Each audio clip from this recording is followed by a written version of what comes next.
Good morning everyone. My name is Lady Alea Salarsa and today I'm Ma'am Salarsa and we're going to discuss the Forensic 4 Chapter 2. Chapter 2 na tayo mga anak ha. So this Chapter 2 is all about the definition of terms, division of question document examination, and the forms of aspect of the question document examination. So, additional na din yung document examination in general, the logical progress of inquiry and document examination. So, isa-isahin natin. First, punta tayo sa definition of terms. Medyo madami to, pero pag na-define naman natin sila, mas mauunawaan. Mas mauunawaan kung papaiksiin natin yung term na yun. Hindi natin papalawakin kung ano ba yung mismong ibig sabihin nun. Okay po. We have addition.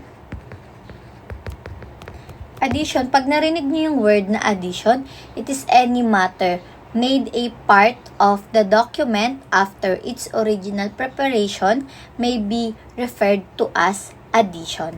So, kahit anong parte daw ng document ay ang pag-add or pagdadagdag ng letters, symbols ay tinatawag na addition.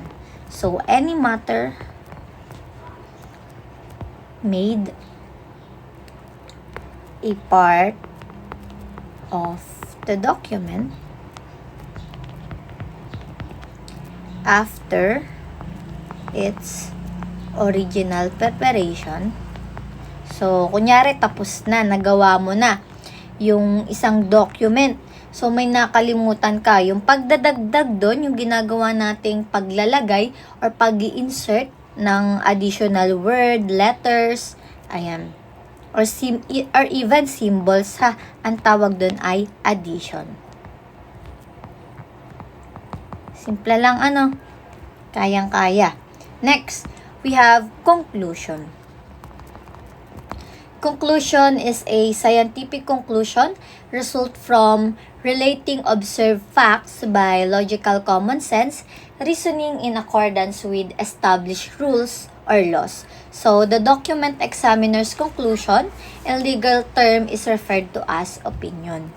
So, syempre, yung mga document examiners na yan, mga skilled na yan, mga professionals na yan, is kaya ang tawag na lang sa nagiging conclusion nila sa simpleng tao is opinion.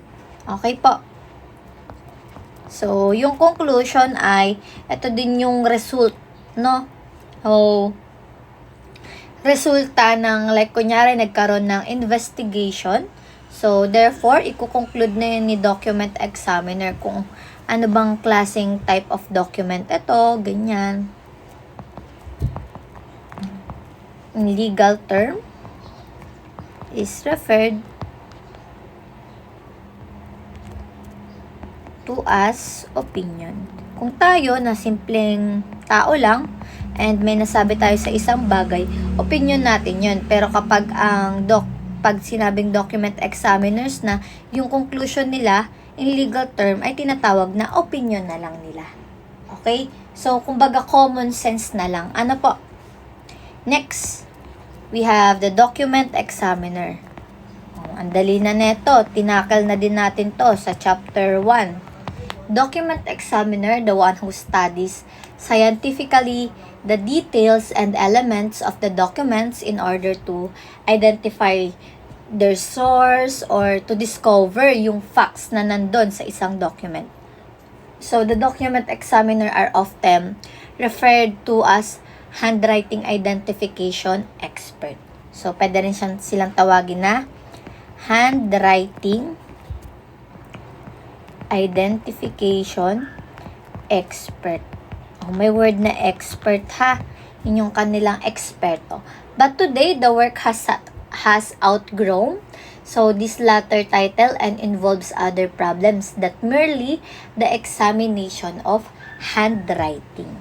So, kaya mas kilala silang bilang document examiner.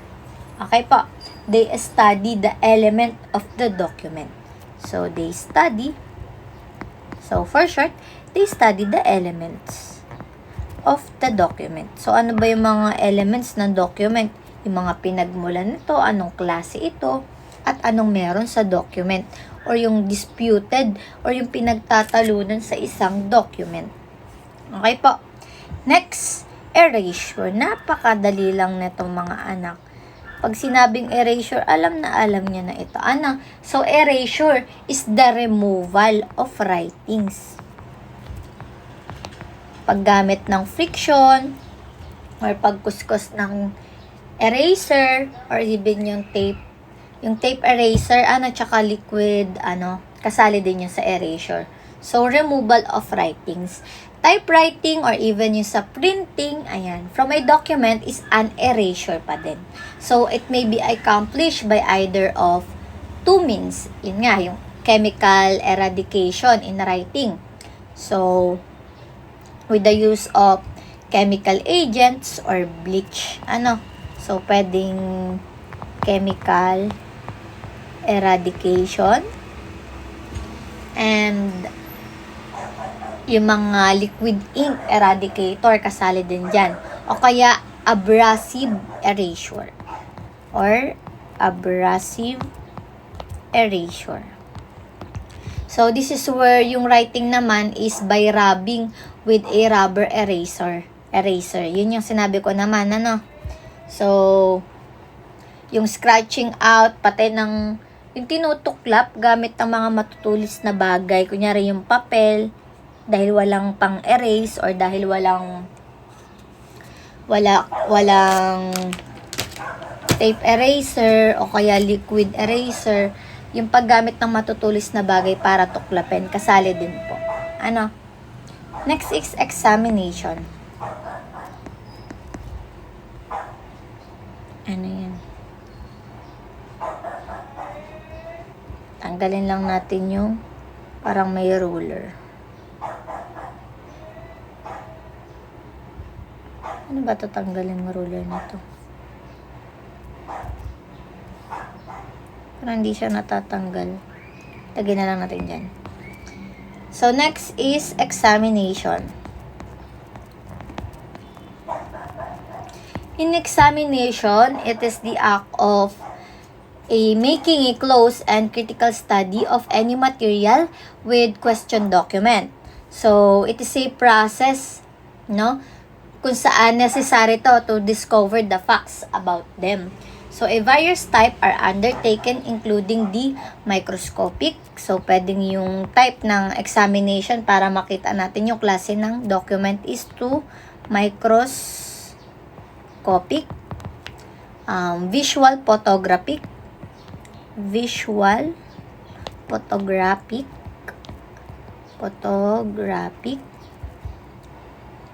chemicals, pwede. And even yung mga ultraviolet and infrared examination. Ultraviolet and infrared examination. Kasali yan sa type ng examination para matukoy ang isang document. And pang-anim is the expert witness. So, dapat magkaiba yung ordinary witness sa expert witness. Napag-aralan na po yan sa inyong different subjects. So, pag sinabi nating expert witness, it is a legal term used to describe a witness who, by reason of his special training or experience, is permitted to express an opinion. Okay, para ma-express niya yung opinion niya regarding sa issue na meron ng isang document or a certain aspect sa isang issue na involved yung court action. So, he propose is to interpret yung mga technical information in particular specialty in order to ma-assist yung korte. So, sa pag-administer ng justice. So, the document examiner testifies in court as an expert witness. So, pwede rin ang document examiner. Kasi sila yung may mga special training and may experience. Next, we have the handwriting identification expert. Basta may word na expert, alam mong may mga trainings, yun ay ang mga yan. Handwriting, identification, expert. Dito naman, a common name for a document examiner. Okay, document examiner pa din to. Minsan kasi, ito yung tawag sa kanila. Okay? Next, identification or identity. Identification or identity. Dito, as used in this text, it is the state of being identical or absolutely the same.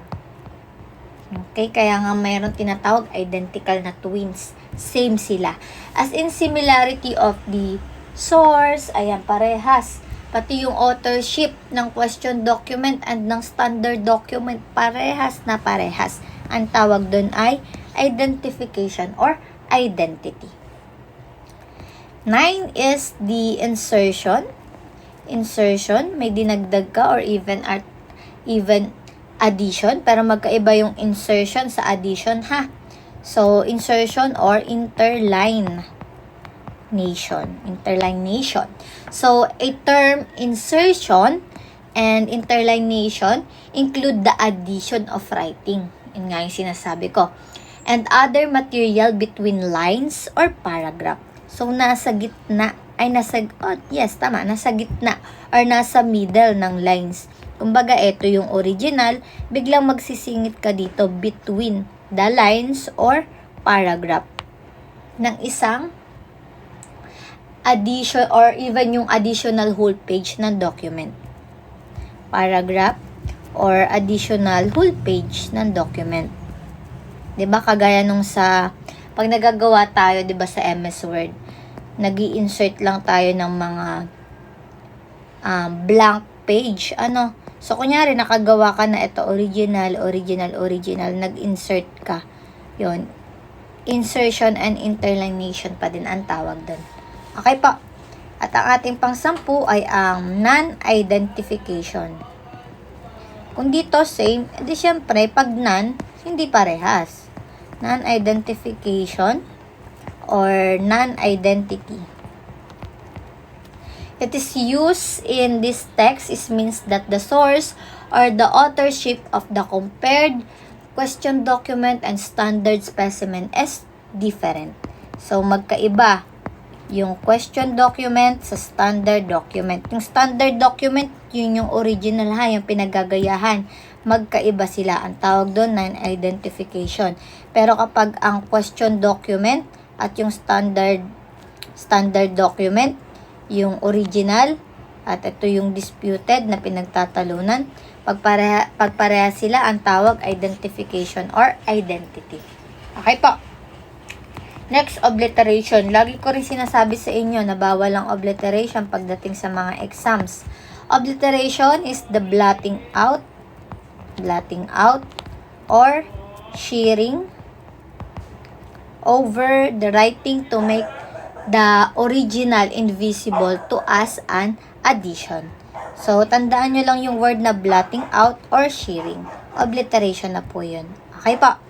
Next, opinion. Sabi ko na rin naman tong opinion na pagdating sa mga ordinary persons, opinion yung tawag. Pero pag sa document examiner's conclusion, opinion yung tawag.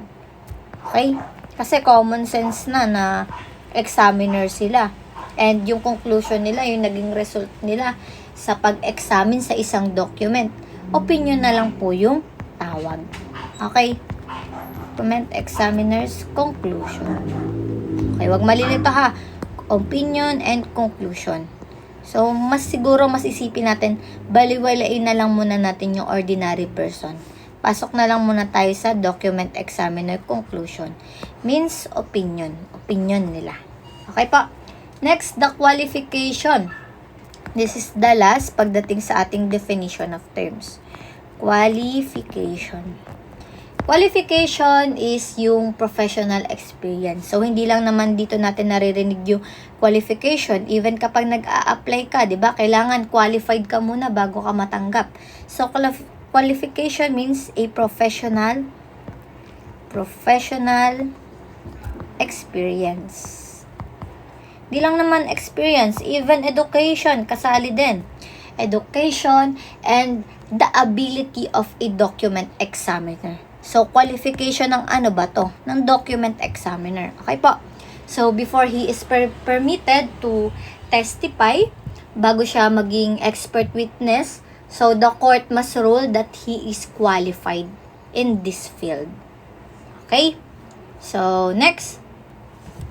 Pasok tayo sa division of question document examination. Okay, pasok tayo sa division of question document examination. So, quick break lang muna tayo, mga 1 minute. May ayusin lang si ma'am. Ano po?